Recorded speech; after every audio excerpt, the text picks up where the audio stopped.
ભરૂચમાં ગોપાલક સમાજ આહિર ભરવાડ રબારી સમાજના યુવાનો દ્વારા ભવ્ય જન્માષ્ટમી મહોત્સવનું આયોજન કરવામાં આવ્યું હતું.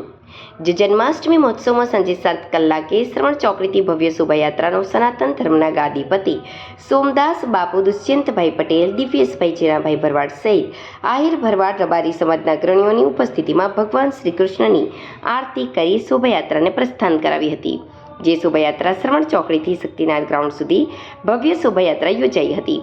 શોભાયાત્રામાં ડીજે, ઘોડાગાડી, લાઇટિંગ, આતિશબાજી સહિત શોભાયાત્રા શક્તિનાથ ગ્રાઉન્ડ પર પહોંચી હતી. જ્યાં રાસ ગરબા અને ત્યારબાદ 12 નાટકોરે ભગવાન શ્રી કૃષ્ણનો જન્મોત્સવની ઉજવણી કરવામાં આવી હતી.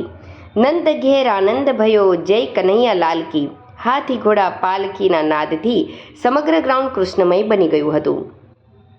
ખૂબ જ મોટી સંખ્યામાં આહિર ભરવાડ રબારી સમાજના યુવાનો, ભાઈ બહેનો અને અન્ય સમાજના ભાઈ બહેનો ખૂબ જ મોટી સંખ્યામાં ઉપસ્થિત રહી ભગવાન શ્રી કૃષ્ણના જન્મોત્સવના વધામણા લીધા હતા અને ભગવાન શ્રી કૃષ્ણની મહાઆરતી તથા ભગવાનને પાલને ઝુલાવ્યા હતા. ત્યારબાદ મટકી ફોડ કાર્યક્રમ યોજાયો હતો. કૃષ્ણ જન્મની ઉજવણી ગોવિંદાઓ દ્વારા દહીં હાંડી ફોડી કૃષ્ણ જન્મોત્સવ કોઠી રોડ વાલ્મીકી વાસ ખાતે ઉજવવામાં આવ્યો હતો.